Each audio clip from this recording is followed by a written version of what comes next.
Hello everyone, this is Flatline, and today I'm going to be doing a PvZ tutorial slash guide slash build etc.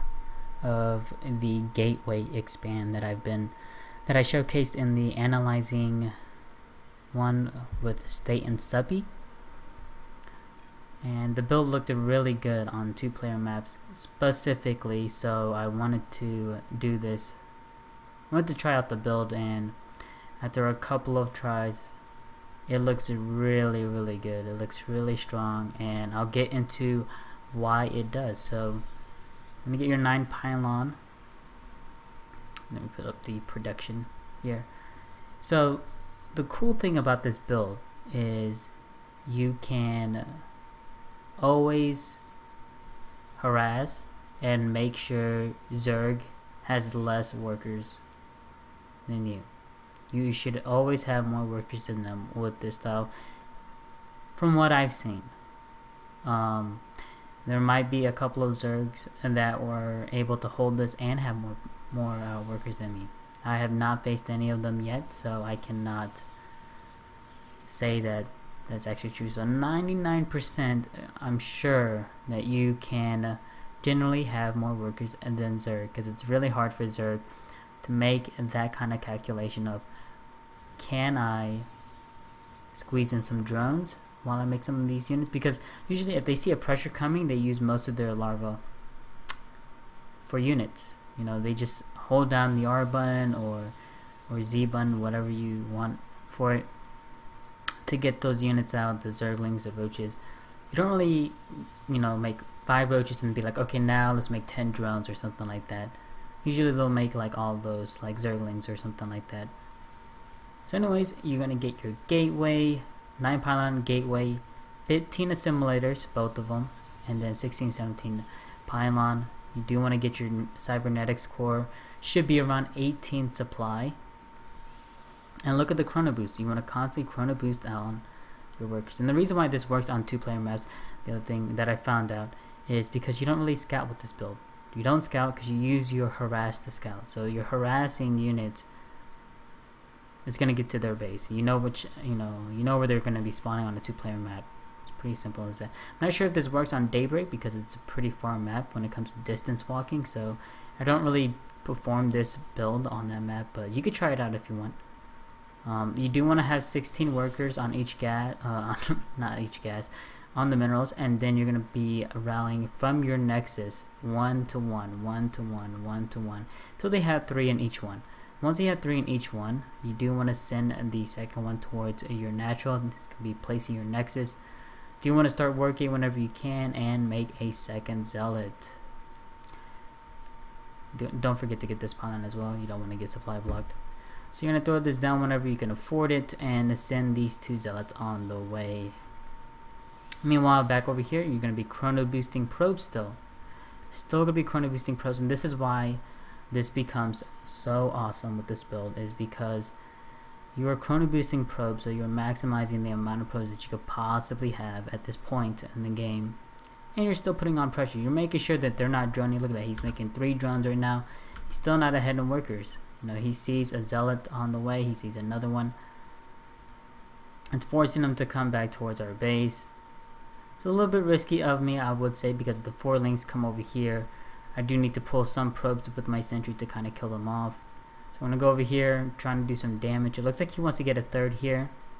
I am going to try to deny this as much as possible. He's still making a lot of links. He is getting that speed as well, so he's going to have speed around 6 minutes.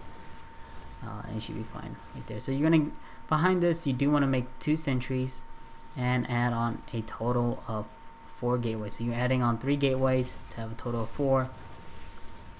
And you're just trying to do as much damage as you can with these zealots.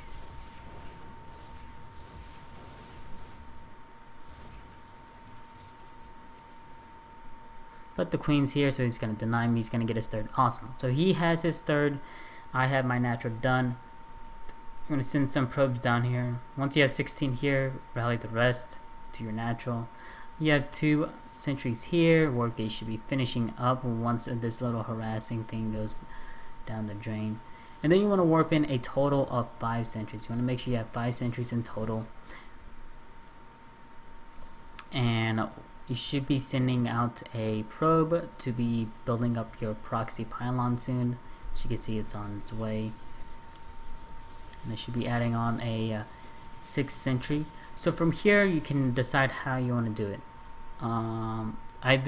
This is not the most updated one. Usually after the 6th sentry I immediately throw down a Stargate right now.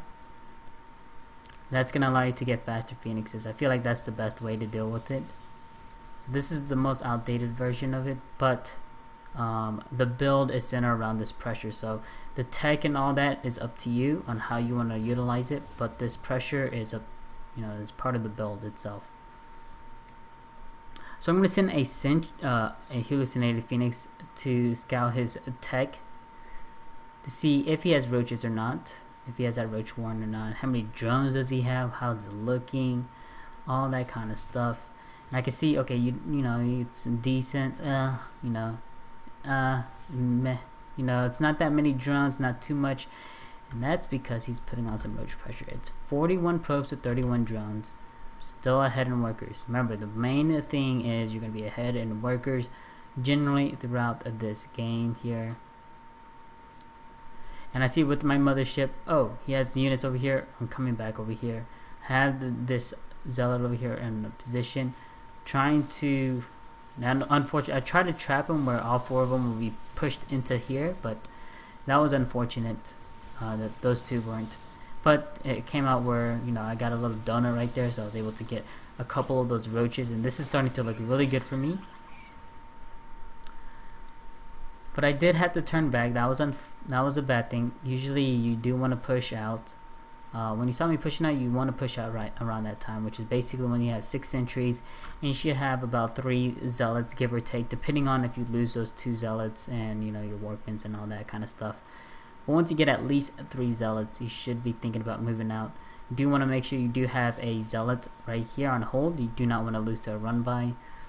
And I like to go for a Stargate and a robotics and a forge right behind all this in that particular order, just because I like the phoenixes a lot with this, because they're so occupied with this pressure that generally they wouldn't have spores unless they scouted it. This queen is so lucky I did not see that.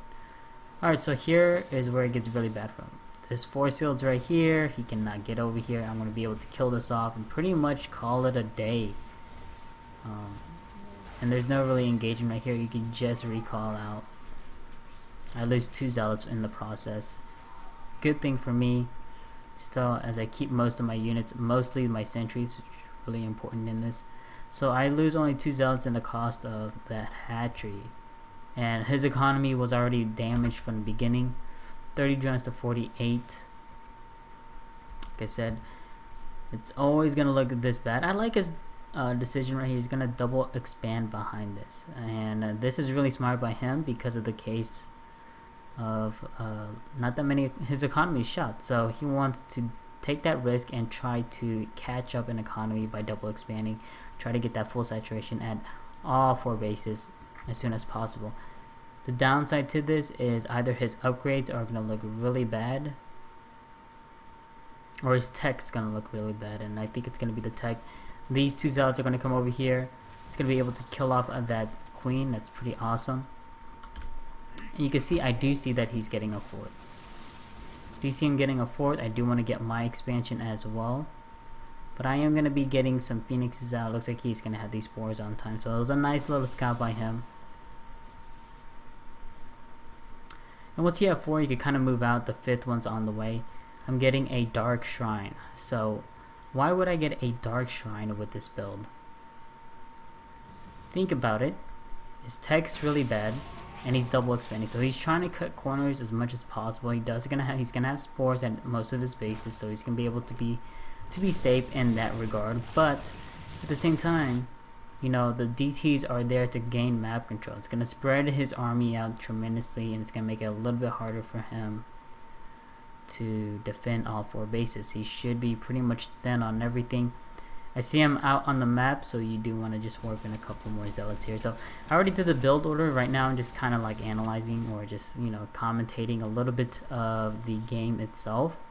So all this, if you don't really need this, then you can just X out the the video if you wish. So I'm chasing him down, and this is where it gets really bad for him. These force fields are pretty good. So he trapped most of his roaches and all that. So I snipe off the third or fourth, I guess, and I'm able to kill off a chunk of his roaches. Look at that, he's catching up in the economy right here. Now he's behind an army supply. He's either, you know, ahead in army supply and below on the worker count, or he is gonna be the flip-flop on the other side, or it could even be worse where he has less workers and we have the same army. It's pretty much how most of it goes, because it's really hard, like I said, for them to kind of dictate how many drones should they have, or are they how many drones are they allowed to have at that particular stage. Because if they have too many, you know, then they're not gonna have that many units, which means that they're gonna lose quite a bit. So I see him going into Hydras. Should be going to Colossus. Should be going into Colossus and fortifying this third. Yada yada yada. This game. I have my 4 immortals because I saw him going heavy on roaches. Like I said, this build is all up to you. You can freestyle from here on, to depending on what style you like.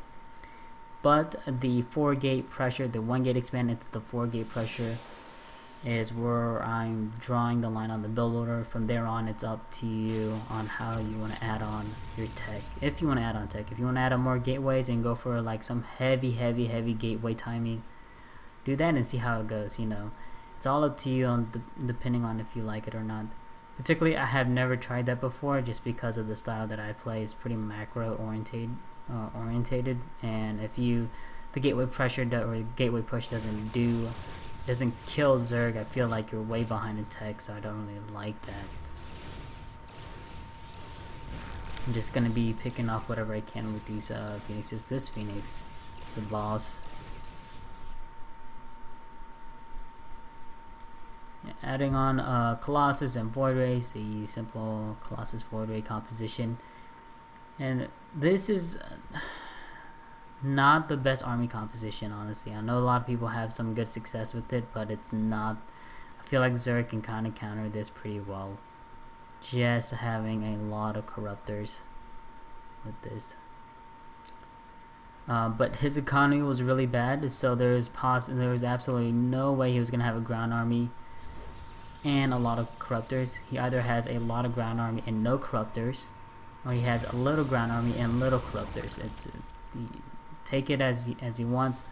Both of them not good against the Void Ray Colossus in general. I see the spines here. I don't see any more. I didn't dive all the way in, so I was a little bit hesitant to move up here because I saw the spines. Why attack into spines when I can attack somewhere else then? So that's why I'm gonna engage over here instead. I'm like, oh, okay, no spines here. Cool, let's go. Lift up whatever you can. He does actually a pretty good job, or the best thing he could possibly do, which is to try to cut off a lot of these units. You can see he's behind these spores, so it's really hard for me to get all the way in there, because you know the spores hit the Colossus as well as the Void Rays, so it's really hard for me to do that. But he doesn't have enough units. He actually ends up going out, so GG coming out for him. And yeah, so this is pretty much the build that a lot of people have been seeing me play on the stream. It's the build that State did against Suppy. But yeah, so if you have any suggestions or anything like that, or comments related to this or the matchup, you can definitely put it down. If you haven't already, please follow me or subscribe to my channel on YouTube. I do greatly appreciate that. And yeah, so anyways guys, thanks for watching, and I'll see you later.